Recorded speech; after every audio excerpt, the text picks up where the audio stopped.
Gideon, the little magician and a hero that all of you have been wanting me to cover for a while now. Casters have always been in a weird spot. They were good for a while, absolutely terrible for others, but now I think they're in a decent spot. Of course everyone has their own opinions, but hopefully this guide will not only teach you how to play Gideon, but prove that he is still a force to be reckoned with.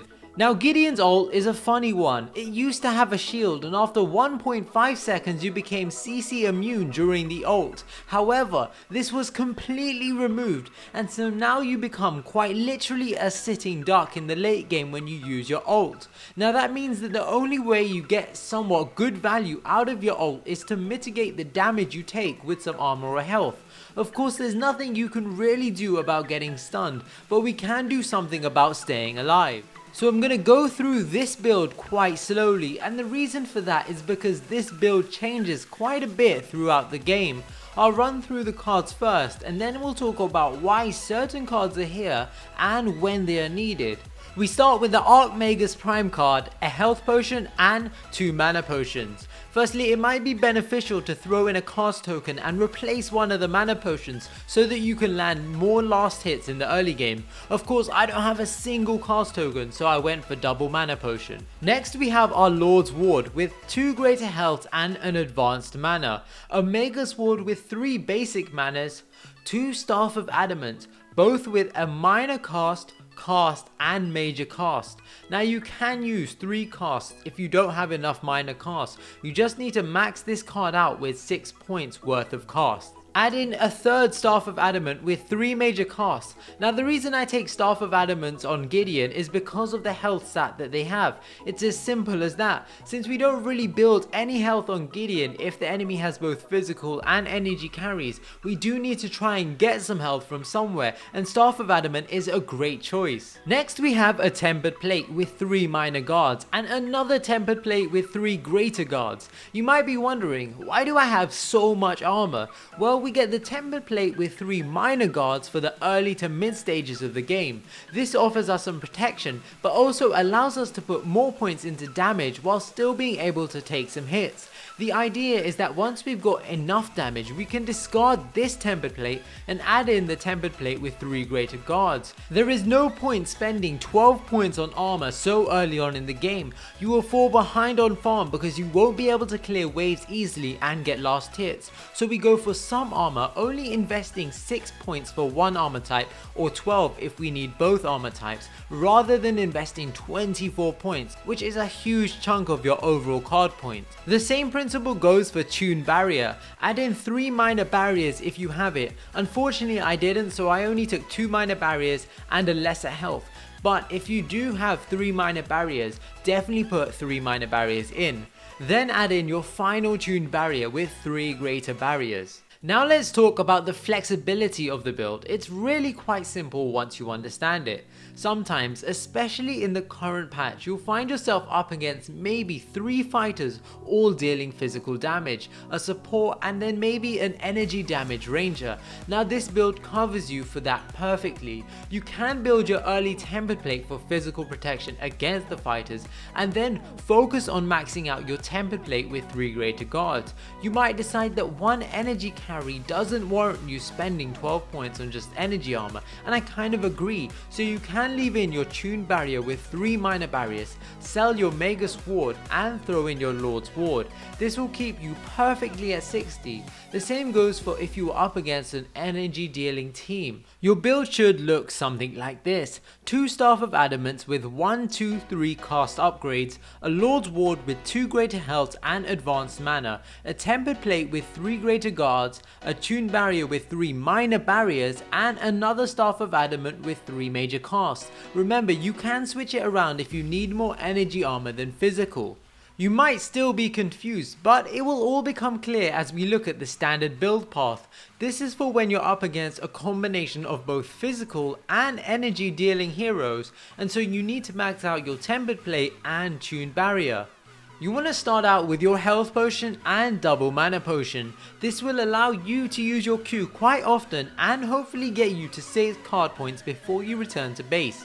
Remember, you can switch out one of your mana potions for a cast token if you have one. At base, you want to purchase your Magus ward because wards save lives, and your Staff of Adamant with your 1, 2, 3 cast upgrades. Max out your Staff of Adamant as soon as possible and then move on to your next Staff of Adamant, again with 1, 2, 3 cast upgrades. I will say that if you find that you're running out of mana, there's no harm in throwing 3 points into your Magus ward to give you some extra mana.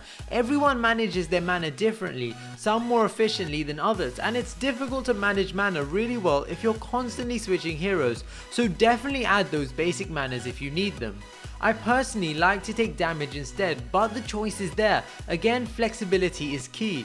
You might find that your towers are under siege, and so mana might be the better option to help you constantly clear waves, but if you're always pushing towers or engaging in team fights, then the damage is a better option. So you've maxed out 2 Staff of Adamant and you might have put mana into your Magus ward, but from this point of the build there really is no way I can tell you what to build next. I feel like if a guy tells you you have to build XYZ in this order, then it's really not doing you any justice because no 2 games are the same. Having said that, I can give you my reasoning as to why I go for a specific card, and then you can see which best fits your situation and then select the appropriate card.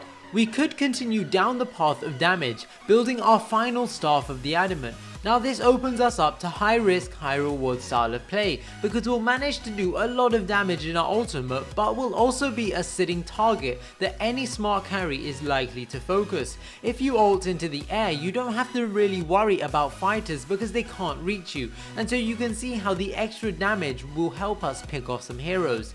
I often elect to go for my final Staff of the Adamant if my team and I are quite far ahead. This should allow you to further extend your lead. You don't want to be too passive while you're ahead, as it allows the enemy team to catch up.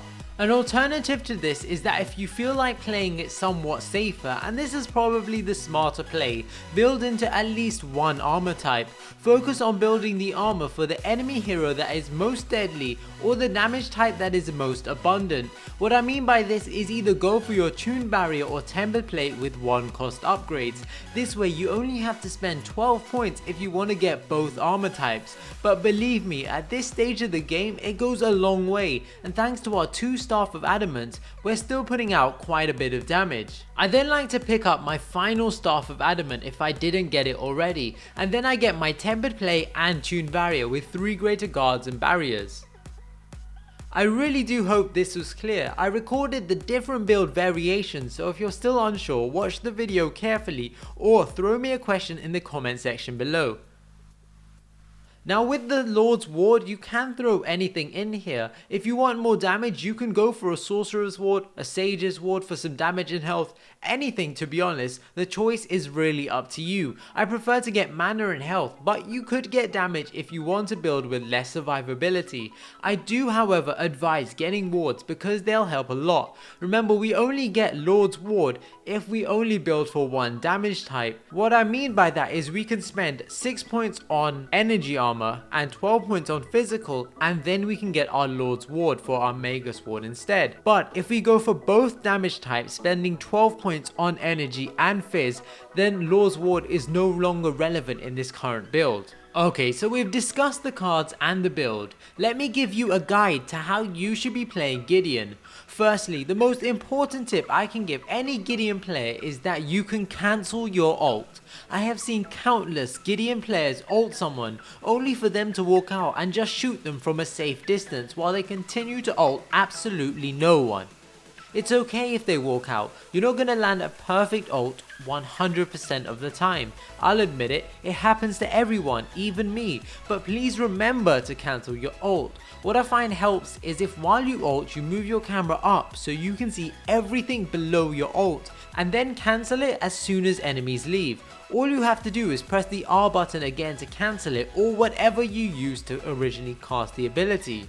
Secondly, as Gideon you have great lane clearing abilities. I have seen too many people leave the safety of the tower thinking they're so great that they're gonna wipe out some enemies only to die seconds later and lose a tower. There is absolutely no need for this. You can see in this clip that I wait until Murdoch and Gideon are under tower, then I ult. My main concern here isn't them, it's the Rampage. Without Rampage the enemy team can't dive this tower. I'm confident that I can clear the waves quick enough enough, but I won't be able to kill a Rampage if he dives the tower, so I use my ult, and as soon as he goes down, the enemy team have to back off.